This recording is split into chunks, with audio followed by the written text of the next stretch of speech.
राम राम जी मित्रों, अब हम भगवत गीता अध्याय 13 के श्लोक 23 में प्रवेश कर रहे हैं। इसके पूर्व हमने देखा कि भगवान ने ये बताया कि जो इस देह में स्थित आत्मा है वो वास्तव में परमात्मा ही है, और चूँकि वो साक्षी है इसलिए उसे उपद्रष्टा कहा है, और अनुमति देने वाला होने से उसे अनुमंता कहा गया है। सबका धारण पोषण करने वाला होने से उसे भर्ता कहा गया है। जीव रूप से भोक्ता है और ब्रह्मा आदि का स्वामी होने से उन्हें महेश्वर कहा गया है। और शुद्ध सच्चिदानंद घन, सच्चिदानंद घन अर्थात जो जिसमें सत चित और आनंद तीनों का वास एक साथ है, इसलिए उन्हें परमात्मा कहा गया है। अब श्लोक 23 में भगवान कह रहे हैं,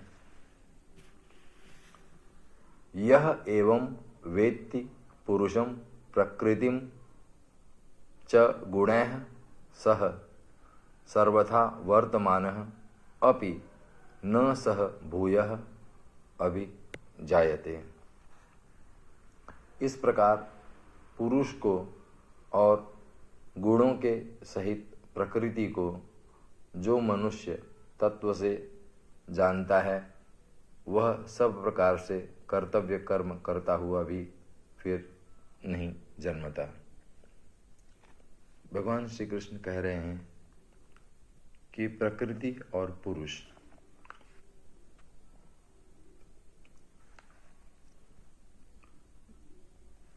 जब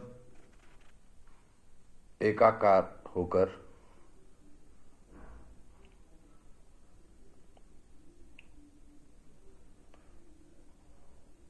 तत्व से जानता है,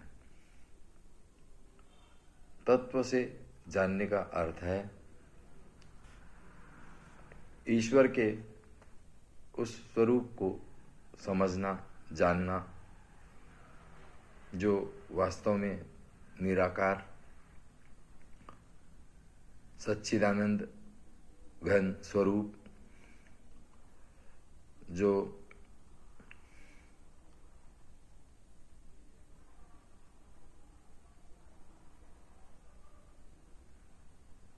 ऐसा स्वरूप है जहाँ पे निर्विचार चैतन्य साक्षी चैतन्य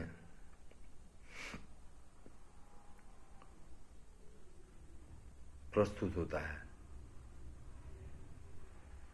जो परमात्मा के इस स्वरूप को जानता है उसे ही तत्व से जानना कहते हैं।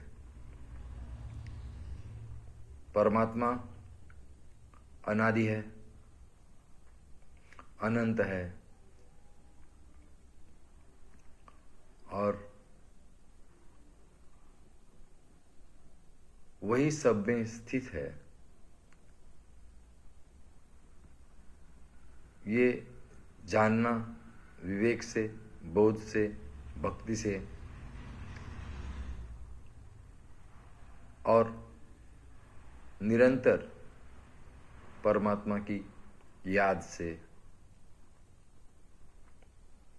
जाना जा सकता है, और वही परमात्मा का तत्व स्वरूप है।